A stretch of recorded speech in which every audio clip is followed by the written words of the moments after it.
You turn my mourning into dancing. You turn my mourning into dancing. 'Cause your love changes everything. Your love changes everything. Oh, there's something about your love. Something about your love changes everything in my body. Oh, something about your love.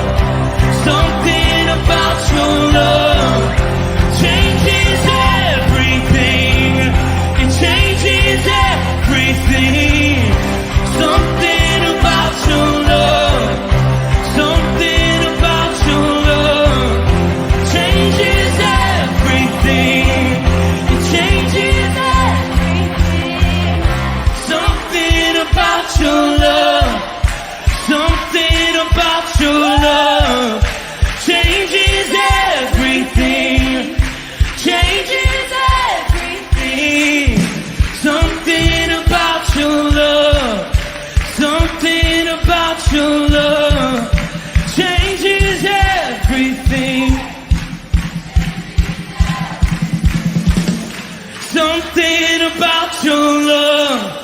Something about your love changes everything. Changes everything. Something about your love. Something about your love changes everything. Changes everything. Something about your love. Something about your love changes everything. You turn my mourning into dancing. You turn my mourning into dancing. You turn my mourning into dancing. You turn my mourning into dancing. You turn my mourning into dancing. Something about your love. Something about your love changes everything. Rooted men, good morning and happy Monday morning. Pastor Tom, Firmly Rooted Ministries, and I am going to finish up Proverbs chapter 31. Glenn was unable to do the devotion on Friday. Sorry for any of you that were looking for a devotion and didn't get it. So I'm going to finish it up today. And that means instead of me starting the Gospel of Mark, Steve Drew is going to be introducing the Gospel of Mark tomorrow. So yeah, I hope that the service, Bible study, and everything was a blessing to you guys. Let me see who's on board, and then we'll get going. By the way, what's that white stuff outside? Crazy. Come on, where are you? Where are you? Well, there's me. Good morning, Rooted Men. Brian Vlaming. Good morning, men. Ken Gooch. Good morning, fellow brothers in arms. Bert. Good morning, gentlemen. Chuck B. Good morning, men. And there's a few others out there that haven't signed in yet. And we're live everywhere that we're supposed to.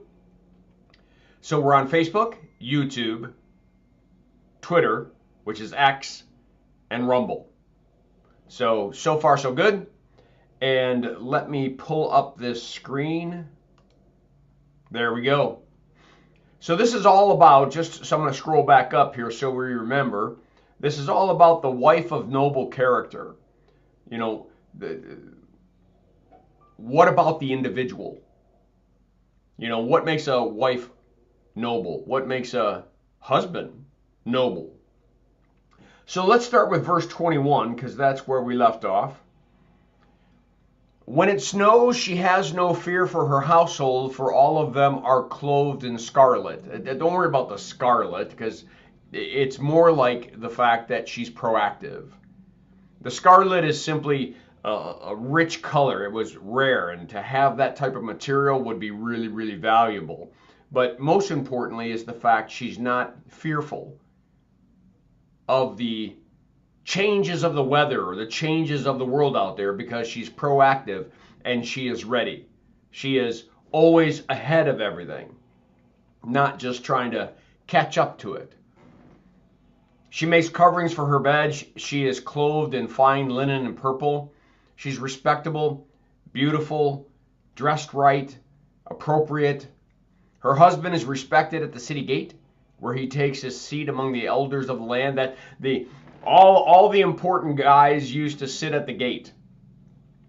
And that's where all the kibitzing would happen, and talking about local struggles and politics and what should be done. And sometimes things were adjudicated there. You didn't even have to go to the courts.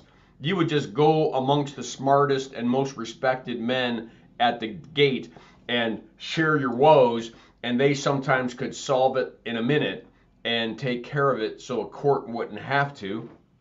But his ability to be there is supported by this wife of noble character that helps him and assists him, is for him and not against him. She makes linen garments and sells them and supplies the merchants with sashes. Is that she doesn't just take care of the family, but she's actually a businesswoman. She actually is assisting in the provision for the family. It's all one mechanism. It's not you do this and I do that. It is one mechanism moving for the purpose of we, so that we as a family can prosper, so we as a family can meet our goals and objectives. Verse 26, she speaks with wisdom, and faithful instruction is on her tongue. See, it's not just guys that can be wise. Women can be wise. Anybody can be wise, as long as they firmly root themselves in God's love and his eternal truth, and she will be doing the same thing. She's watchful for what comes out of her lips. She watches over the affairs of her household and does not eat the bread of idleness. She's not sitting in a lazy boy chair eating bonbons all day, but she is proactively moving, right? Idleness idleness and isolation are the two most powerful tools of the enemy. So get us isolated so that we're alone, and then when we're alone, get idle and not do anything. See, the world's always moving. The kingdom of God is always moving. Things are always moving. And if we get isolated and idle, it'll just run over us, right? So she does not eat the bread of idleness. She's not sitting in the chair eating bonbons, right? She is active. Her children arise and call her blessed. Her husband also, and he praises her. Notice, this isn't like he's king and she's a servant. She's noble. He treats her like a queen. He fully understands he can't be who he is without her being who she is. And hence, the children praise, because it's the way it ought to be. Verse 29, many women do noble things, but you surpass them all. Well, that should be the words of any husband, right? There's a lot of good women out there, but honey, you're the best. You're awesome. And it should be true for all of us, because each of us has different needs and wants and expectations, and our brides come along to us as God's gift, and they provide, they fill in the gaps. Charm is deceptive and beauty is fleeting, but a woman who fears the Lord is to be praised. Charm is deceptive and beauty is fleeting. True for everybody. Everyone wants to defy getting old. Everybody wants to defy the whole process of the human process, because we're born into a broken, sinful world and we're all going to die. Most people live their whole life trying to defy that reality instead of just living as though it is a reality. So we realize that the things that the world holds high, we ought not to. like charm and beauty. But we should hold high anyone who fears the Lord. What should we do? Honor her for all that her hands have done, and let her works bring her praise at the city gate. Oh yeah, those guys weren't just talking politics, and they weren't just talking about how to judge right and wrongs going on in town. They spoke positively about their wives. All that they do, their noble character.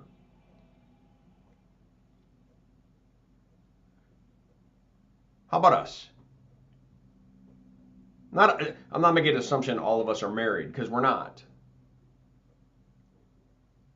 But let's just put women in general. Who's a woman of noble character in your life? When was the last time you let that person know that? That they've made a difference. That how they carry themselves and how they act, that they fear the Lord, that they love God with their whole heart, mind, soul, love their neighbors themselves, that they are running the race, fighting the fight. Maybe, just maybe, this week, a gift that costs nothing is simply to let somebody know that they've had that impact on you, that God has used them to make a difference. All right, I'll leave it at that. And that finishes the book of Proverbs. I would encourage you guys to go through the book of Proverbs every year. You can spread it out, 31 chapters. You can do it whatever way you want, but it's a powerful book and great reminders of how we ought to be thinking, discerning, how we ought to be walking in our life in the kingdom of God. All right, hey, Greg Ray. Greetings, gentlemen. Great to have you on board. All right, I think that's it for this Monday devotion. Blessings on your day. Make it a firmly rooted day, and may someone see Jesus in us today. Peace.